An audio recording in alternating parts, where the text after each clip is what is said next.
तो chemical equation पढ़ रहे थे अपन, सेकेंड चैप्टर केमिकल इक्वेशन।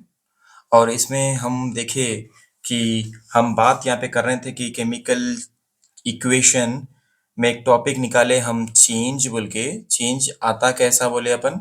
और फिर हम बात कर रहे थे इसमें कि केमिकल चेंज किसको बोलते हैं, केमिकल चेंज किसको बोलते हैं। ठीक है, यहाँ तक अपन समझ गए थे चीजों को। केमिकल चेंज के अंदर हम थोड़े रिएक्शंस की बात कर रहे थे, राइट। रिएक्शन, केमिकल रिएक्शंस की बात कर रहे थे अपन, केमिकल रिएक्शंस की बात कर रहे थे अपन इसमें।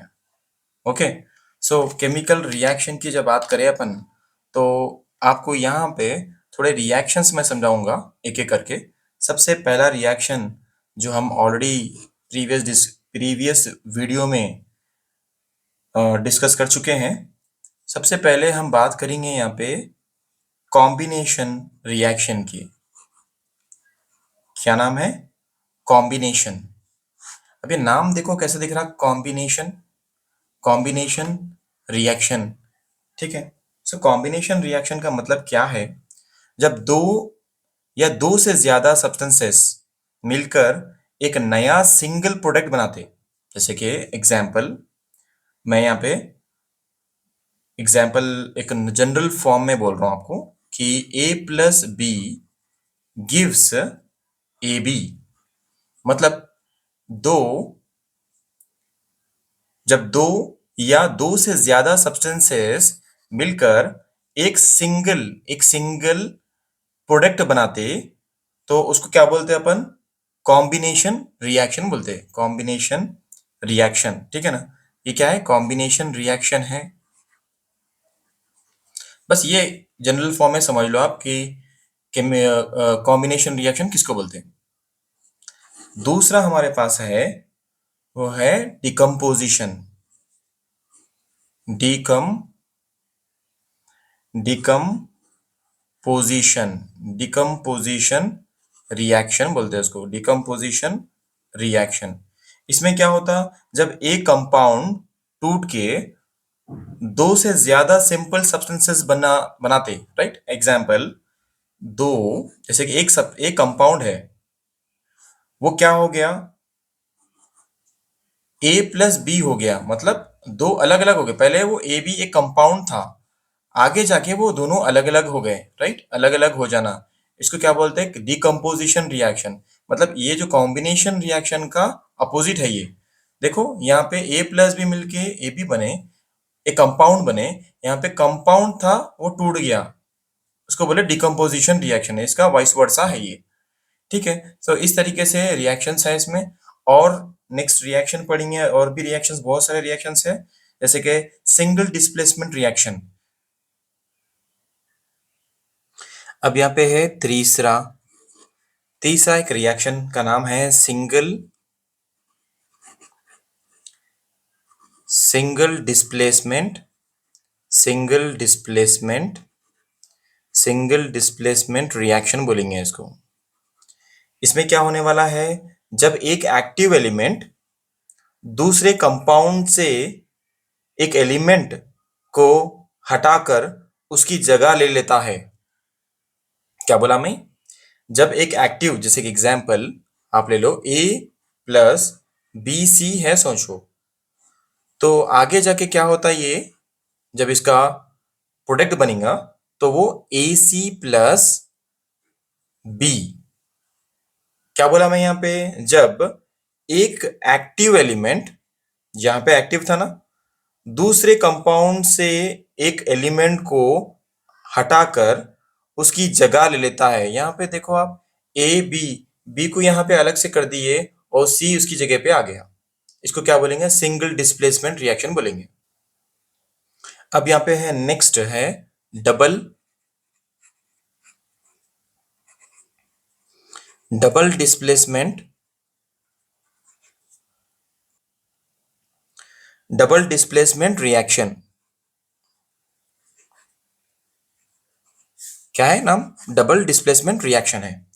अब यहाँ पे जब दो कंपाउंड्स, एक आयन्स, जो क्या लिख रहा हूं मैं यहाँ पे डबल डिस्प्लेसमेंट रिएक्शन में, जब दो कंपाउंड्स के आयॉन्स, कंपाउंड्स के आयॉन्स, कंपाउंड्स, कंपाउंड्स है ना, उसके जो आयॉन्स रहते, आयॉन्स आपस में एक्सचेंज होते हैं। मतलब AB प्लस CD है, तो प्रोडक्ट क्या आने वाला है इसका, AD प्लस CB। देखो आप यहाँ पे AB था, सो A आगे जाके क्या हो गया, AD से कंपाउंड हो गया और BC से कंपाउंड हो गया। ठीक है ना? ओके, तो इसको क्या बोलेंगे, डबल डिस्प्लेसमेंट रिएक्शन बोलेंगे। अब नेक्स्ट है एक्सोथर्मिक। ये आप सुने होंगे और बहुत बार भी ये एग्जाम में आ चुका। व्हाट इज एक्सोथर्मिक रिएक्शन बोल के एग्जाम में आता। व्हाट इज एक्सोथर्मिक रिएक्शन, थोड़ा सा इंपॉर्टेंट है, अच्छी तरीके से देख लो आप। जब रिएक्शन में हीट बाहर निकलती है तो उसको क्या बोलेंगे आप, एक्सोथर्मिक रिएक्शन बोलेंगे। एक्सोथर्मिक रिएक्शन का एग्जाम्पल सी, अब ऐसा लिख देता हूं मैं इसको। क्या होता है एक्सोथर्मिक रिएक्शन में, हीट रिलीज होती, बस ये याद रख लो आप, हीट रिलीज होने को क्या बोलते हैं, एक्सोथर्मिक रिएक्शन बोलते हैं। इसका एग्जाम्पल है जब कार्बन ऑक्सीजन से मिलता तो क्या करता है इन्हें, CO2 प्लस हीट रिलीज करता। कार्बन मिला ऑक्सीजन से, क्या क्या बना है इसका, carbon dioxide plus heat produce करता कहते हैं। ठीक है, तो C मतलब यहाँ पे क्या है, कार्बन है, और ये क्या है, ऑक्सीजन है, ये क्या है, कार्बन डाइऑक्साइड है, कार्बन डाइऑक्साइड। और जब हीट मिला तो क्या हुआ, एक्सोथर्मिक रिएक्शन हुआ। आई होप आप लोग समझ रहे होंगे। अब है सिक्स्थ, एक्सोथर्मिक के बाद कौन सा रिएक्शन आता, एंडोथर्मिक रिएक्शन।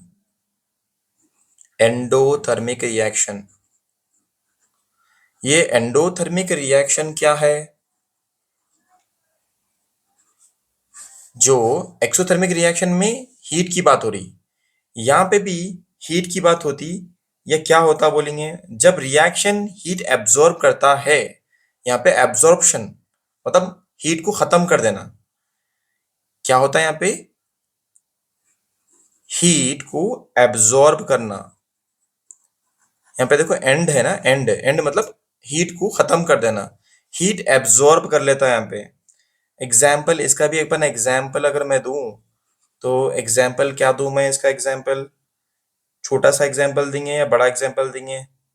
एग्जाम्पल अगर होना है तो आपको ले लो आप, BaOH2 plus NH4Cl gives BaCl2 plus NH3 plus H2O। तो क्या हो रहा है यहाँ पे, हीट एब्जॉर्ब हो जा रही, इसी रिएक्शन में हीट क्या हो रही, एब्जॉर्ब हो जा रही। तो इस तरीके से जितने भी रिएक्शंस थे उनको अपने को समझना था। सबसे लास्ट वाला था यहाँ पे, वो भी अपन समझ लेंगे, उसका नाम था प्रिसिपिटेट, प्रिसिपिटेशन। ये एक किस्म का रिएक्शन है।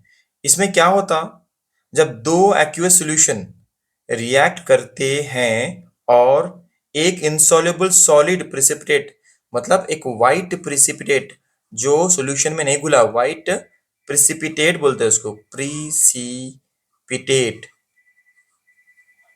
जो इनसॉल्युबल, इनसॉल्युबल है वाटर में, जो पानी में नहीं घुला, उसको क्या बोलते हैं, प्रिसिपिटेशन रिएक्शन बोलते हैं। आई होप आप लोगों को समझ में आ रहा होगा। अगर नहीं आ रहा तो एक दो बार ट्राई करिए और समझ के आसानी से एग्जाम्पल्स के साथ कॉन्सेप्ट को क्लियर कर लीजिए।